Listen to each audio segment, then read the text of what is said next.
ദിവ്യേട്ടത്തി പഞ്ചരത്നം പോലീസുകാർ സീൽ ചെയ്തു.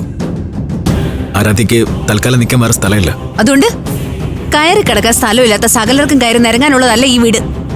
പെരുവഴിയിലായവര് പെരുവഴിയിൽ കിടക്കണം, അല്ലാതെ വല്ലവന്റെ വീട്ടിൽ വലിഞ്ഞു കയറി ചെല്ലല്ല വേണ്ടത്. ആരാധ്യ നമുക്ക് അന്യൊന്നുമല്ലല്ലോ, അഖിലയുടെ അനിയത്തില്ലേ. അവക്കൊരു ആവശ്യം വരുമ്പോ ചേച്ചിയുടെ വീട്ടിലേക്കല്ലാതെ വേറെ എങ്ങോട്ടാ പോവാ? സുമേഷ് ഏട്ടാ, ദേ വെറുതെ വഴക്കുണ്ടാക്കുന്ന ദിവ്യ എടുത്തോട് പറയണം. ദിവ്യേ, തൽക്കാലം ആരാധ്യ ഇവിടെ നിൽക്കട്ടെ, അല്ലാതെ അവൾ എങ്ങോട്ട് പോകും? സുമേഷേ, വെറുതെ ഈ കാര്യത്തിൽ വാശി കാണിക്കണ്ട. ഇന്ന് ഇവള് വന്നു, ഇനി നാളെ മുതൽ ഓരോരുത്തരായിട്ട് വരില്ലേ? അവരൊക്കെ ഇവിടെ കയറ്റി താമസിക്കാനാണോ സുമേഷിന്റെ പരിപാടി? അഖിലേച്ചി, ഞാൻ പൊക്കോളാം. എങ്ങോട്ട്? നീ എങ്ങോട്ടും പോകുന്നില്ല, ഇത് എന്റെയും കൂടെ വീടാ. കുടുംബങ്ങളിൽ കൂട്ടുകൂടിയ 10 വർഷങ്ങൾ.